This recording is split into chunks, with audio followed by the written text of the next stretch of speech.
Hi friends, welcome to share market in Malayalam. ഇന്നത്തെ നമ്മുടെ subject വളരെ ചെറുതാണ്, എന്നാൽ വളരെയധികം റെലവൻ്റ് ആയിട്ടുള്ള ഒരു സബ്ജക്റ്റാണ്. നമ്മൾ മ്യൂച്വൽ ഫണ്ടിലും സ്റ്റോക്ക് മാർക്കറ്റിലും ഒക്കെ ഇൻവെസ്റ്റ് ചെയ്യുന്നുണ്ടല്ലേ. പക്ഷേ നമ്മുടെ മരണശേഷം ആ അസറ്റുകളൊക്കെ നമ്മുടെ അവകാശിക്ക് കിട്ടുമോ എന്നുള്ളതായിരുന്നു ക്വസ്റ്റ്യൻ. ഇത് നമ്മുടെ ഒരു യൂട്യൂബ് യൂബർ തന്നെ ചോദിച്ച ഒരു ക്വസ്റ്റ്യൻ ആണ്. അപ്പോൾ അതിൻ്റെ താഴെ മറ്റുള്ളവർക്കും ആ ഒരു ഡൗട്ട് ഉണ്ട് എന്ന് ചോദിച്ചിട്ടുണ്ടായിരുന്നു. നമ്മുടെ കാലശേഷം നമ്മുടെ സ്വത്തിന് അവകാശി നമ്മൾ ആരെയാണോ അവകാശിയായിട്ട് വെക്കുന്നത് അവർ തന്നെയാണ്. എന്നാൽ നോർമലി മ്യൂച്വൽ ഫണ്ട് കമ്പനികളും അല്ലെങ്കിൽ നമ്മളൊക്കെ ഉപയോഗിക്കുന്ന പോലെ ഡിസ്കൗണ്ട് ബ്രോക്കിംഗ് ഫേമും ഒന്നും ഈ ഒരു പ്രോസസ്സിന് ഇനിഷ്യേറ്റ് എടുക്കില്ല. അതായത് ആ ഒരു സ്വത്ത്, നമ്മുടെ സ്വത്ത് അത് അവിടെ കിടന്ന് നശിച്ചു പോകും. അവകാശിക്ക് ഇതിനെപ്പറ്റി അറിയില്ല എങ്കിൽ, അവകാശി ഡെത്ത് സർട്ടിഫിക്കറ്റുമായിട്ട് വന്നു കഴിഞ്ഞിട്ടുണ്ടെങ്കിൽ അല്ലെങ്കിൽ അവരെ അപ്രോച്ച് ചെയ്ത് കഴിഞ്ഞാൽ അവരത് കൊടുക്കും, അതിനുള്ള ഹാൻഡ് ഓവറും കാര്യങ്ങളും ചെയ്യും. അല്ലെങ്കിൽ ആരും ഇതിലേക്ക് ഒരു ഇനിഷ്യേറ്റീവ് എടുക്കില്ല. അതിന് കാരണം നമ്മൾ തന്നെയാണ്. നമ്മൾ ഡിസ്കൗണ്ട് ബ്രോക്കിംഗ് ഫേമിലും മറ്റുമൊക്കെയാണ് ഇൻവെസ്റ്റ് ചെയ്യുന്നത്. അവർക്ക് ഇതൊന്നും നോക്കാനുള്ള സമയമില്ല. പിന്നെ നമ്മൾ മരിച്ചോ എന്ന് അവർക്ക് അറിയത്തുമില്ല. ഈയിടെ നിങ്ങളൊരു വാർത്ത വായിച്ചു കാണും. ഗവൺമെന്റ് ട്രഷറിയിൽ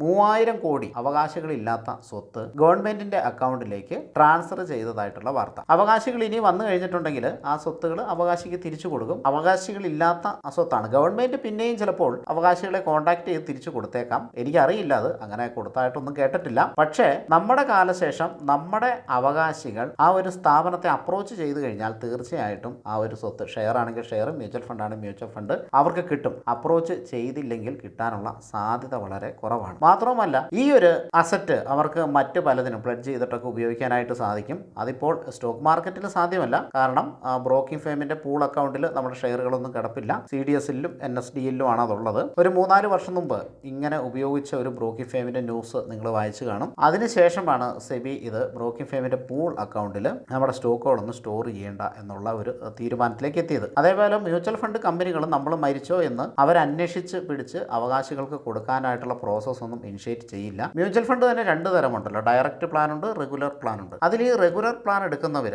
അവർ അവകാശപ്പെടുന്നത് ഞങ്ങൾക്ക് ഓഫീസും കാര്യങ്ങളും ഉണ്ട്, ഞങ്ങൾ ചെറിയ കമ്മീഷനും എടുക്കുന്നുണ്ട്, അതുകൊണ്ട് തന്നെ ഞങ്ങൾ ആ സംഭവം ഇനിഷ്യേറ്റ് ചെയ്യും, അവകാശികൾക്ക് കൊടുക്കാനുള്ള ഇത് ഞങ്ങൾ ആ പ്രോസസ്സ് ചെയ്യുമെന്നാണ്. പക്ഷേ അത് എല്ലാവരും ചെയ്യുമെന്ന് നമുക്ക് കരുതേണ്ടതില്ല. ഒരു പോളിസി കൂടാനൊക്കെ ആയിട്ട് അവർ ചെയ്യുമെന്ന് പറയുമായിരിക്കും. പക്ഷേ ഇത് തീർച്ചയായിട്ടും നമ്മുടെ തന്നെ ഉത്തരവാദിത്തമാണ്. അവർ ചെയ്യണമെന്നൊന്നും യാതൊരു നിർബന്ധവും ഇല്ല. അപ്പോൾ ഇതിനുള്ള ഒരു സൊല്യൂഷൻ എന്താണെന്ന് വെച്ചാൽ, നമുക്ക് എവിടെയൊക്കെ അക്കൗണ്ട് ഉണ്ടോ, ഏതൊക്കെ മ്യൂച്വൽ ഫണ്ടിൽ നമ്മൾ ഇൻവെസ്റ്റ് ചെയ്യുന്നുണ്ടോ അതിൻ്റെ ഫോളിയോ നമ്പർ അടക്കം ഒരു ബുക്കിലോ മറ്റോ എഴുതി ബുക്കാണ് കുറച്ചുകൂടി നല്ലത്. ഇലക്ട്രോണിക് ഫോമിലും സൂക്ഷിക്കാം, ലാപ്ടോപ്പിലോ മറ്റോ ഒക്കെ സൂക്ഷിക്കാം. പക്ഷേ അത് ചിലപ്പോൾ നശിച്ചു പോകാനുള്ള സാധ്യതയുണ്ട്. അതുകൊണ്ട് തന്നെ ഒരു ഹാർഡ് കോപ്പി ഇതിന് മെയിൻറ്റെയിൻ ചെയ്യുന്നത് നന്നായിരിക്കും. ഇപ്പോൾ നമ്മൾ മ്യൂച്വൽ ഫണ്ടും മറ്റും ഇൻവെസ്റ്റ് ചെയ്യുമ്പോൾ ഡോക്യുമെൻ്റ് ഒന്നും നമുക്ക് വരാറില്ല. പേപ്പർലെസ് ആണ് ഇപ്പോഴത്തെ വർക്കുകൾ, എല്ലാം ഡിജിറ്റലാണ്. അതുകൊണ്ട് തന്നെ നമ്മൾ ഒരു മാനുവലായിട്ട് ബുക്കിലും മറ്റും ഏതാണ് AMC കമ്പനി, ഏതാണ് ഫോളിയോ നമ്പർ, അത്രയും മതി. ആ ഫോളിയോ നമ്പർ കിട്ടിക്കഴിഞ്ഞാൽ തന്നെ അവകാശിക്ക് അതുമായിട്ട് മ്യൂച്വൽ ഫണ്ട് ഹൗസിനെ സമീപിച്ച് കഴിഞ്ഞിട്ടുണ്ടെങ്കിൽ അവർക്ക് കിട്ടുന്നതാണ്. അപ്പോൾ ഇത് അവകാശി അറിഞ്ഞിരിക്കണം. ഒന്ന്,